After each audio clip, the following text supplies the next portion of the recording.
الله ربي والإسلام ديني ومحمدا رسول الله ويقيني. Dunia ini tak sampai setengah sayap nyamuk. Kau tangkap nyamuk, ambil sayapnya sebelah. Itulah dunia. Itulah yang kau kejar dengan cara haram. Bantai saja, hantam kromo, sikut kiri, sikut kanan. Padahal yang dicari itu cuma setengah sayap nyamuk. Dunia kau kejar, akhirat melayang. Akhirat yang kau cari, dunia datang bersimpuh di bawah tapak kaki. Kalau tak percaya, tanya sama Haji Dasril Sultan Baginda. Cemana dunia ini bisa datang ke tapak kakinya? Kejujuran, jangan makan duit orang walaupun 5 perak. Ketika Tuan Haji Dasril Sultan Bagindo berjumpa sama Buya Hamka, apa kata Buya Hamka? Bukalah rumah makan. Karena ketika orang sampai di rumah makan, yang pertama kali dikasih air minum.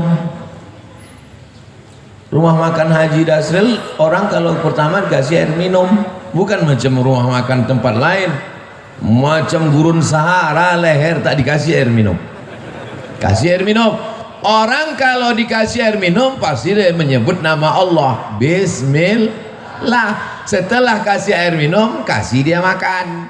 Setelah dia makan, pasti dia ucapkan Alhamdulillah, mengalir pahalanya. Hidup simple, rezeki datang dari Allah. Lapangkan leher orang, penuhkan lambung orang, dia bayar Alhamdulillah, tak dibayar na'udzubillah. Insya Allah rezeki melimpah ruah. Akhirnya dibukalah ini, muncullah begadang 5. Boleh tak begadang? Boleh kalau ada artinya. Begadang boleh saja kalau ada artinya, kata Bang Roma. Yang nggak percaya terlalu. Banyak orang silap, orang salah, disangkanya rezeki itu punya dia, padahal rezeki itu punya Allah. Carilah dengan bismillah, tutuplah dengan alhamdulillah, maka rezeki melimpah ruah. Haji Dasril Sultan Bagindo contohnya. Mau percaya alhamdulillah, nggak percaya bukti sudah ada. Saudara yang dimuliakan Allah SWT, orang dulu cari rezeki itu simple, mudah. Bangun pagi, sholat subuh, ke surau, ke masjid, ke langgar, ke musola, pulang ke rumah, sarapan, pergi ke kebun. Habis itu ngelihat sawah, ngelihat kebun, kemudian sholat zuhur berjamaah, habis itu menjelang asar pulang ke rumah. Tetap bisa dengan kumpul keluarga, tetangga, sahabat, jiran, kawan. Malamnya bisa wirid yasin, sorenya bisa datang, ada acara tahlilan bisa kumpul, silaturahim tersambung, meninggalnya husnul khotimah. Orang sekarang berangkat sebelum ayam berkokok. Ayam belum bangun, dia udah bangun.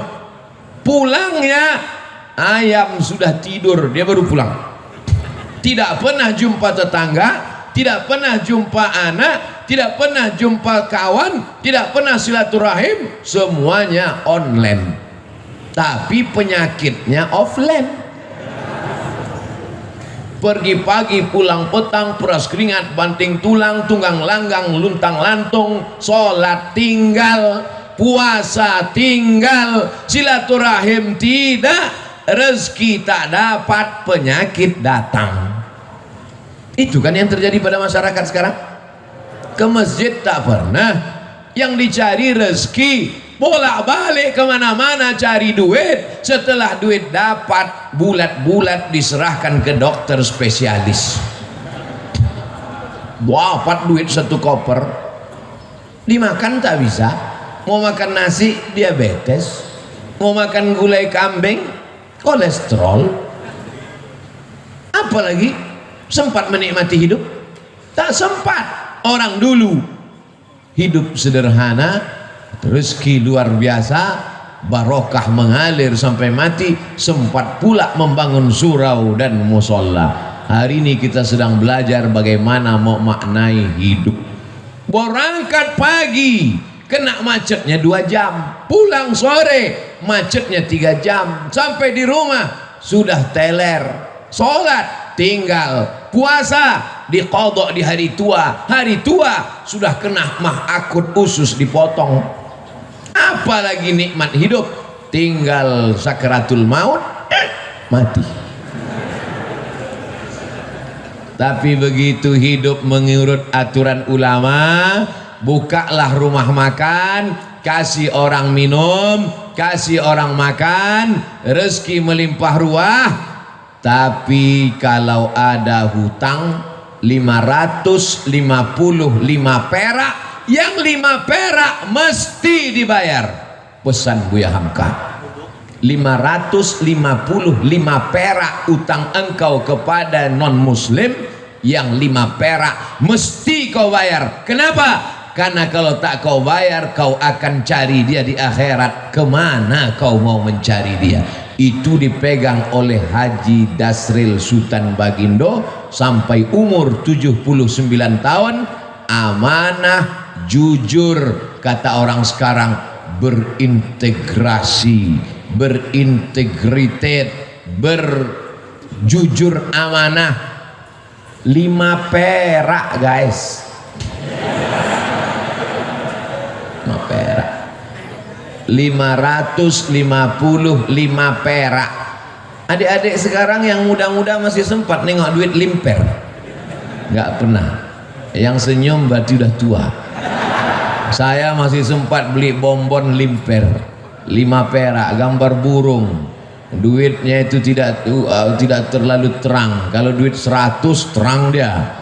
Duit 5 perak, 5 perak kata Buya Hamka, kalau kau curang, maka nanti kau akan membawa kecurangan itu pada hari kiamat. Itu dipegang Haji Dasril sampai hari ini. Ustadz kok tahu? Saya kan sebelum ceramah saya cari bahan duluan. Saya ngobrol-ngobrol terus, maka saya kalau ketemu sama orang, banyak orang kalau ngobrol sama saya, Ustadz ternyata kalau di luar mimbar Ustadz pendiam ya.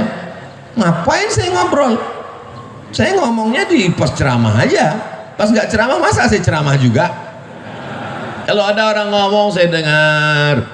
Oh, perjalanan hidup yang luar biasa.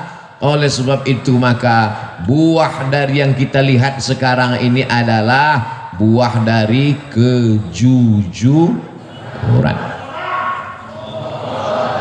5 perak mesti kau balikkan. Ini kadang kita dikasih orang belanja, nih 100.000, beli nasi bungkus 1 harga 15.000, 85.000 halal. Tak dibalikkan, balikkan. Ingat pesan Buya Hamka ke Haji Dasril, 5 perak. Kenapa tak kau balikkan 5 perak? Alah sikit aja kok. Gara-gara 5 perak itulah kita masuk neraka jahanam. Malunya. Kenapa dia masuk neraka? Korupsi 5 miliar. Bangga kan? Kenapa masuk neraka? Karena menggelapkan APBN. Keren kan? Kenapa masuk neraka? Karena 5 perak. Nerakanya sama pula tuh. Bukan neraka 5 miliar sama 5 perak lain. Yang 5 perak nerakanya 25 derajat Celcius. Mendidih juga otak kepalamu. Diletakkan batu kerikil di tapak kaki, mendidih otak. Ya belum ka'baihi, sampai ke mata kaki. Yaghli biha dimaguhu, mendidih otak di kepala. Allahumma ajirna minan nar, Allahumma ajirna minan nar, Allahumma ajirna minan nar. Dosa kepada Allah bisa ditebus dengan istighfar, tapi dosa hutang kepada manusia bisa? Gak bisa. Pergi kau ke Makkah nanti setelah habis Covid, menangis di pintu Ka'bah, maafkan ya Allah, 5 perak. Habis tisu setengah kotak, bisa lunas yang 5 perak. Maka aku sampaikan pada jamaah, bayarlah hutang pada tempatnya. Ustaz nyindir nih? Enggak, Saya cuma ngasih tahu supaya jangan sampai kita mati su'ul khatimah. Orang yang doanya tidak dikabulkan Allah, tak diterima Allah. Mengapa doanya tak dikabulkan Allah? Mata'amuhu haram, makan haram. Masrabuhu haram, minumannya haram. Malbasuhu haram, pakaiannya haram. Kenapa? Gara-gara memakan duit orang. Ajarkan anak-anak kita jujur, ajarkan anak-anak kita berkarakter, jangan sampai dia makan. Kenapa? Apa masalah? Orang itu kesilau di luar, itu tak masuk surga kan? Ditembakkan ke orang itu jendela.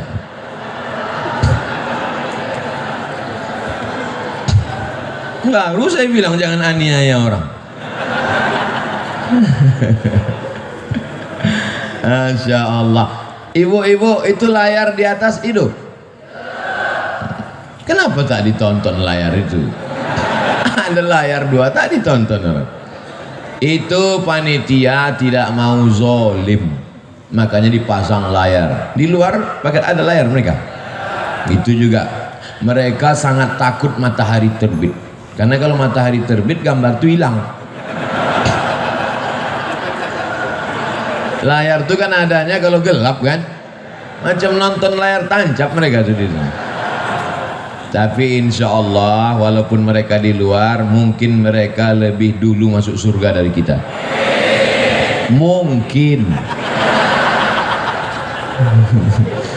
Man kharaja fi talabil ilmi, siapa yang keluar rumah untuk menuntut ilmu, fahuwa fi sabilillah, maka dia sama dengan orang berjihad fi sabilillah. Pelajaran yang kedua, apapun profesi kita, carilah profesi yang melapangkan kesulitan orang lain, yang mengenyangkan perut orang, yang melapangkan tenggorokan orang, yang memudahkan urusan orang, maka dimudahkan pula urusan hidupmu insya Allah.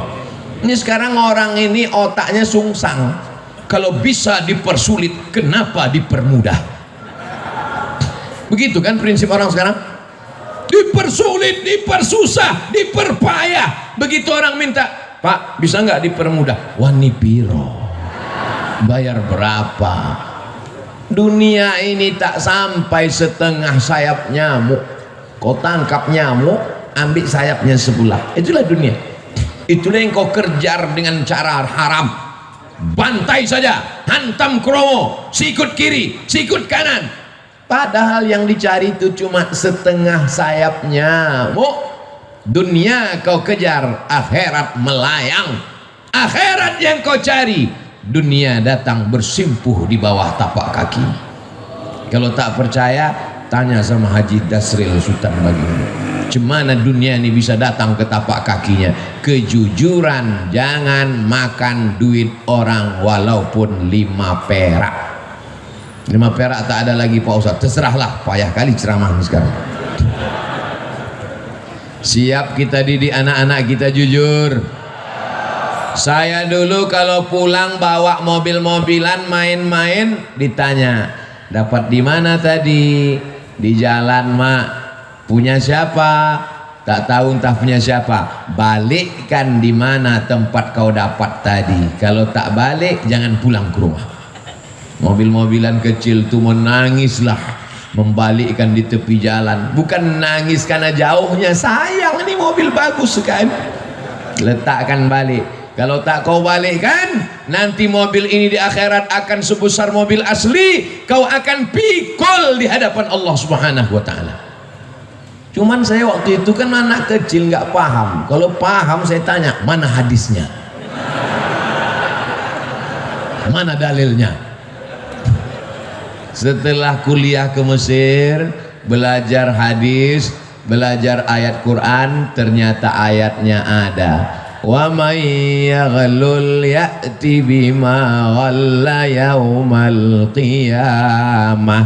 Siapa yang curang, dia akan membawa kecurangannya hari kiamat.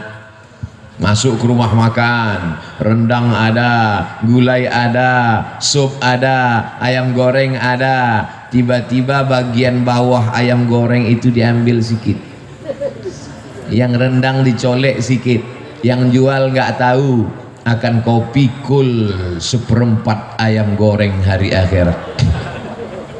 Kalau ada nanti di akhirat yang mikul mobil dinas plat merah, keren kan?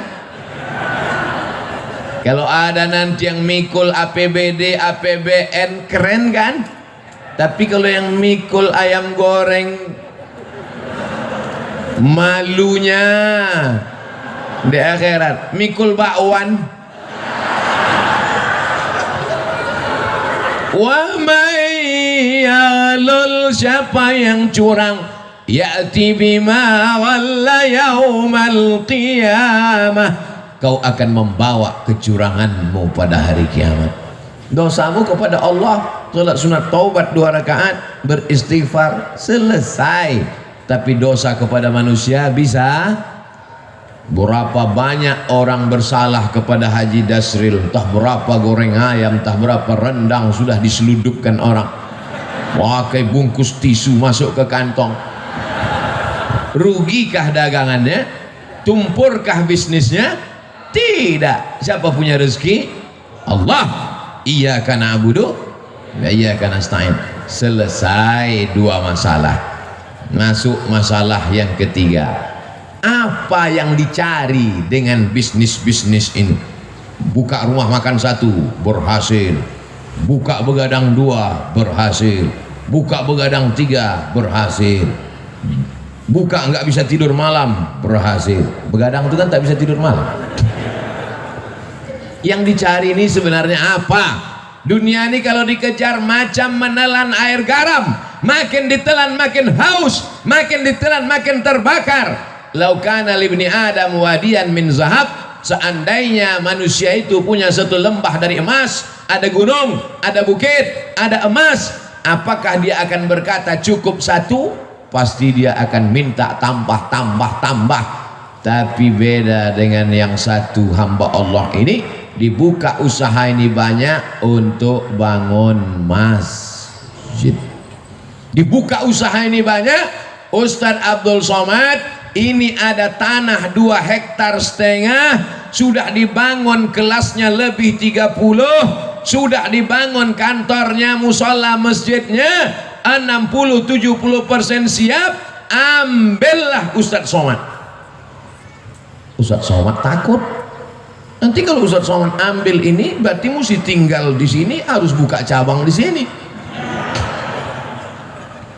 Haji, saya kemari dalam setahun cuma 3 kali saja. Karena saya ada tim 14 dari Sabang sampai Papua, Brunei Darussalam, Sarawak, Malaysia, dan dunia ini semuanya.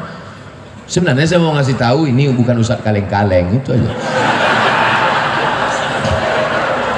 Jadi saya sudah bagi 14 tim ini, berarti saya gilir setiap 4 bulan sekali saya datang ke Medan, 4 bulan sekali, ke Kepulauan Riau 4 bulan sekali, ke Sulawesi Makassar 4 bulan sekali. Setahun berarti 3 kali. Begitu juga ke Lampung. Nanti kalau ku terima ini haji yang 2 hektar ini, ku bilang aku ambil, tiba-tiba aku tidak datang, kalian sumpah mati tegak aku nanti. Buat saja namaku di situ penasehat. Supaya apa? Supaya jangan dibilang orang siapa itu? Itu Ustadz Somad yang penipu itu. Sudah diambilnya 2,5 hektar sama kelas-kelasnya, sudah diwakafkan untuk dia, tiba-tiba tak datang, dia disuruhnya pula orang lain datang. Jangan masukkan saya ke yayasan. Yayasan itu ada 5, ada pembina, ada pengawas, ada ketua, ada sekretaris, ada bendahara. Jangan masuk saya ke dalam struktural. Penasehat Profesor Dr. Abdul Somad LC MA PhD Datuk Sri Ulama Setia Negara Kai Jaga Mangkurilaga. Panjang situ. Nanti kalau aku datang kemari setiap 4 bulan, kumpulkan guru-guru ini, kumpulkan orang yayasan ini, baru kita nasihati mereka. Bagaimana supaya anak-anak ini hafal Quran, bagaimana supaya wali murid ini masukkan anaknya, bagaimana supaya anak muda ini selamat dari narkoba, selamat dari zina. Maka kita nanti berkawan di dunia, bertetangga kita di surga insyaallah haji. Karena kalau sampai ku ambil 2 hektar ini harganya 1 meter berjuta bermiliar, datang jahat otakku nanti, datang khianatku nanti. Aku ingin jangan sampai kita rusak hubungan gara-gara harta dan materi. Buatlah yayasan, masukkan dia dalam wakaf. Karena kalau sudah dibuat yayasan, la yuhabu, tak bisa dihibahkan ke orang lain, wala yurasu, tak bisa diwariskan, wala yuba'u, tak bisa dijual belikan, kekal abadi sampai hari kiamat, mengalir pahalanya ke makam kita haji. Nanti anak-anak itu akan baca Quran haji, anak-anak itu malam nanti akan tahajud di masjid itu, pagi-pagi mereka akan belajar, maka pahalanya mengalir ke makam kita haji. Itulah yang mau kita cari di dunia ini. Lapang makamku, terang kuburku, lapang pula makammu. Adapun makam jamaah ini kita belum tahu.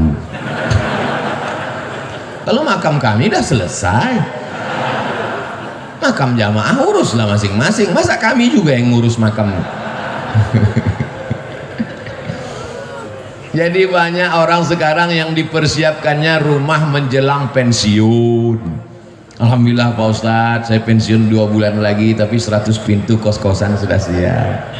Mohon Ustadz nanti tanda tangan prasastinya ya. Padahal niatnya dalam hati mau manas-manasi saya aja. Disangkanya saya tergoda. Wih, saya tidak tergoda dengan itu. Karena belum tentu kita sampai pensiun malaikat maut datang.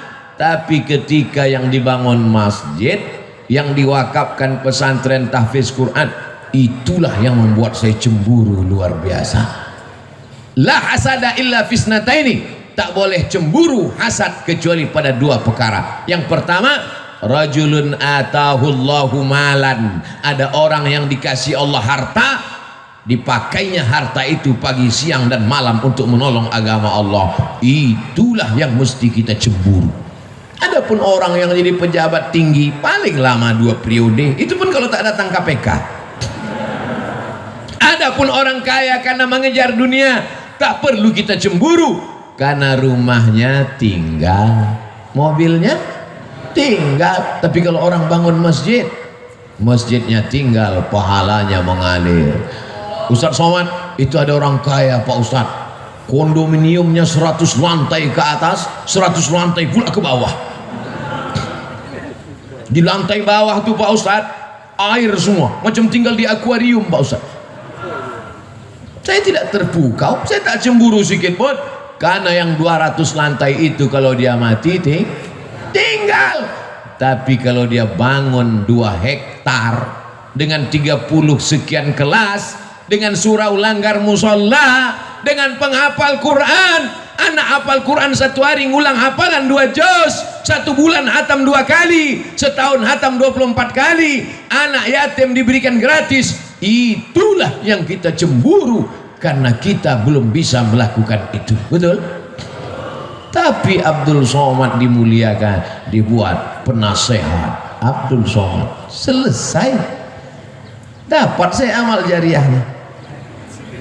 Tapi belum tentu pasti juga lagi. Ini masih dalam tahap penjajakan. Saudaraku yang dimuliakan Allah Subhanahu wa taala, wa ta'awanu 'alal birri wat taqwa. Tolong menolonglah kamu dalam kebaikan. Ini pelajaran untuk anak-anak muda, cita-cita kalian mesti tinggi macam cita-cita Haji Dasril Sultan Baginda. Ini sekarang anak muda nih, gimana rencananya ke depan? Ya udah mau siap S1 Pak Ustadz. Habis ini kau mau jadi apa? Ya mau ikut tes PNS lah Pak Ustadz. Kau PNS mana bisa bangun masjid? Gaji 2,5 juta sebulan. Semua kredit. Bangun rumah 3M, 3 kali minjam. Gimana kau mau bangun masjid? Sementara laut di Lampung luas, kolam-kolam ikan entrepreneur bisa. Jadilah anak muda entrepreneurship sehingga nanti kau bisa bangun sekolah tahfiz gratis. Cita-citanya mesti begitu. Buka usaha berhasil, buka satu lagi usaha berhasil, buka lagi satu usaha berhasil. Kemarin kami di Pringsewu itu juga meresmikan pesantren anak muda entrepreneur, lahir tahun 80. Baru berapa tahun umurnya? Baru 40 tahun. Entrepreneur. Jadi kalau cerita entrepreneur, usahawan, bisnismen, Lampung ini tempatnya. Saya sudah ketemu orangnya. Ini makhluk-makhluk yang unik, ini mesti dibudidayakan. Ini makhluk-makhluk yang hampir langka. Mereka ini satu spesies dengan dinosaurus. Mudah-mudahan ilmu-ilmu mereka ini menular ke anak-anak muda di Lampung. Ini banyak anak muda ini tidak punya kreativitas, pergi kuliah pakai motor, knalpot disunat, pas lambat kiriman stres, passwordnya 3 huruf, mak minta duit. Apa ini? Makanya makhluk-makhluk yang unik ini saya sarankan mereka menulis buku. Bukunya adalah Alam Terkembang Menjadi Guru. Mereka tidak berguru di kelas, mereka tidak berguru kepada buku, tapi mereka menjadikan alam pengalaman perjalanan hidup mereka menjadi guru, sehingga mereka menjadi orang yang sukses dan berhasil sampai hari ini. Untuk menjadi sebuah sebatang sekuntum bunga, dia mesti bertunas, dia mesti berbatang, dia mesti bercabang, mesti selamat dari hawa, mesti selamat dari wereng, mesti dijaga akarnya, mesti disiram, barulah menjadi sekuntum bunga, bukan bunga plastik. Untuk jadi bunga saja prosesnya luar biasa, apalagi menjadi orang yang menghambakan diri kepada Allah. Sudah berapa poin saya sampaikan? Pertama, dekat dengan ulama. Yang kedua, jujur, jangan berkhianat, pembohong, dusta, tipu-tipu. Yang ketiga, cita-cita jangan mengejar dunia, tapi bangun masjid, menyebarkan pendidikan Islam, Allah akan tolong. Yakin dengan pertolongan Allah? Innaka la tukhliful. Yang terakhir, yang keempat, jangan sombong. Ini sekarang orang baru punya duit sedikit aja sombong minta ampun. Ini Pak Ustadz, sepatu saya ini harganya 20 juta Pak Ustadz. Yang nanya siapa? Siapa yang nanya? Outfit saya ini Pak Ustadz, sekali tegak berdiri 100 juta nih Pak Ustadz. La ilaha illallah. Peci saya ini dibeli orang di Jambi 12 juta. Baju jaket saya dibeli orang di Jambi 270 juta. Dilelang untuk pondok pesantren. Motor dilelang 100 juta. Kalau cerita bangga-bangga outfit, dah berapa tuh? 100. Tambah jaket 270, 370. Tambah peci 12 juta, 382 juta. Punya orang bukan saya. Ini subuh ini dikasih sorban, kasih jubah, kombinasi antara jubah Arab Saudi dengan Lampung, tapis Lampung. Masya Allah, kreasi yang luar biasa. Takut pula saya dicuri orang ini. Saya pakai terus, tapi saya pakai pas di masjid aja, pas di airport enggak. Saya takut nanti semua minta foto, pula pilot-pilot itu semua selfie ya Ustaz. Jangan angkuh, jangan sombong. Kesan saya sama orang-orang hebat ini, saya perhatikan mereka tak sombong. Ketika dia sombong, itu tanda dia akan jatuh ke bawah. Saya pun kalau lama-lama duduk di atas kursi ini jadi sombong nanti. Itu makanya saya tak mau lama di sini, 60 menit turun. Dimulai jam 5.15, jam 6.15 kau mesti turun, sadar diri Abdul Somad. Karena kalau kau sudah terlalu lama di sini, pakai baju kebesaran, ini baju kebesaran nih, XL ini.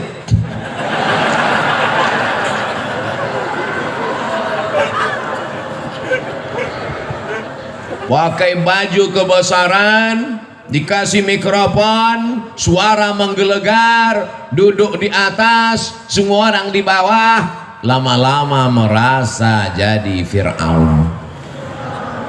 Oleh sebab itu, setiap 60 menit kau turun ke bawah, balik ke asal, bahwa kau bukan apa-apa dan bukan siapa-siapa. Tu'izzu man tasha, Allah menaikkan siapa yang dia kehendaki. Wa tudhillu man tasha, Allah menurunkan siapa yang dia kehendaki. Ada yang rendah hati turun ke bawah dinaikkan Allah, ada yang naik ke atas hampir ke awan akan diturunkan Allah. Percaya tak percaya, mereka yang di atas ini pasti akan turun untuk sarapan pagi. Betul? Masya Allah, tabarakallah. Masjid mengajarkan kita tentang tawadhu, rendah hati. Siapapun orangnya, kalau sudah sampai masuk ke masjid ini, dia mesti menempelkan keningnya ke lantai, ke tempat bawah tapak kaki. Adakah yang lebih rendah dari tapak kaki? Lantai ini lebih bawah tapak kaki. Mana ada orang melangkah di atas tapak kaki? Lantai ini ditempelkan kening ke lantai. Mentang-mentang Haji Dasril yang bangun masjid, tiba-tiba pas sujud, Haji Dasril enggak sujud ke lantai. Kalian aja, aku yang punya masjid sujudnya ke tiang. Nggak bisa. Semuanya menempelkan kening ke lantai, dan ketika kening menempel ke lantai, saat itu kau rendahkan dirimu dan kau katakan subhana rabbiyal. Kalau kau menyelamatkan dirimu dari angkuh dan sombong, Allah akan menyelamatkanmu. Ada orang yang lapar, selamat. Ada orang yang haus, selamat. Ada suami-suami yang datang urusan dari Jakarta mau bisnis ke Lampung, selamat atau tidak? Selamat. Aa tinggal di mana sekarang? Di hotel. Hotel apa? Hotel Syariah Nusantara.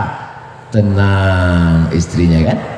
Karena dia tahu hotel Syariah tertulis di belakang pintu, yang tidak bawa surat nikah tidak dibenarkan masuk. Gimana sekarang? Hotel Syariah. Habis itu dia pergi ke konvensional.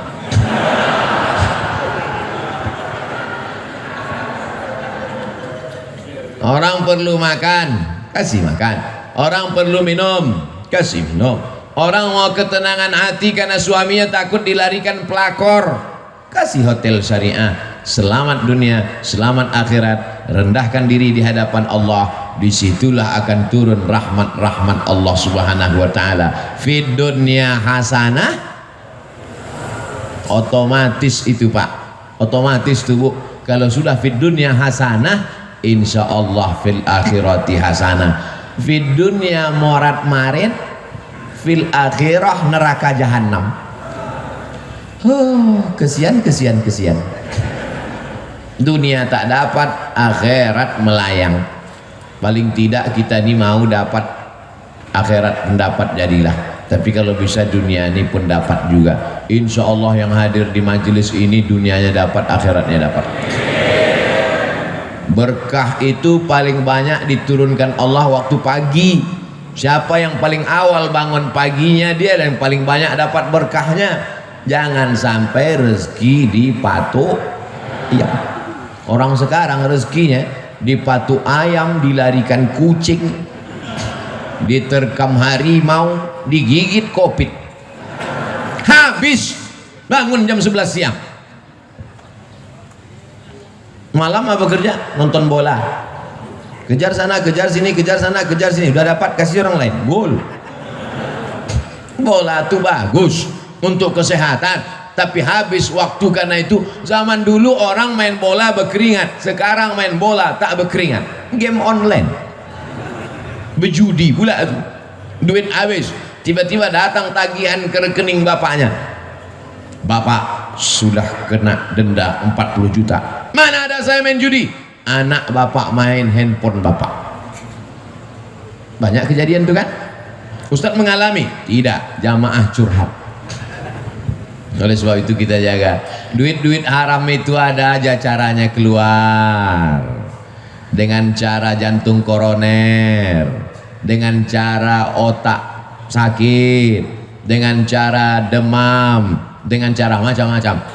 Tapi bisa jadi juga bukan karena duit haram, karena Allah mau menghapuskan dosa-dosa. Jadi kalau ada yang sakit, jangan gara-gara pengajian saya di nanti tetangga sakit, kau sakit ya, nah, itulah duit haram tuh.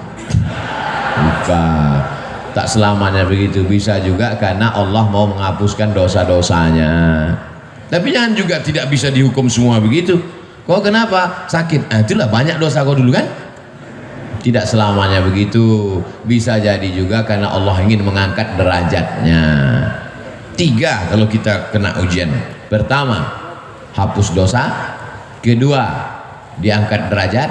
Yang ketiga, sebetulnya nama kita sudah masuk dalam list VVIP di surga. Cuman pas dicek amalnya kurang. Cek,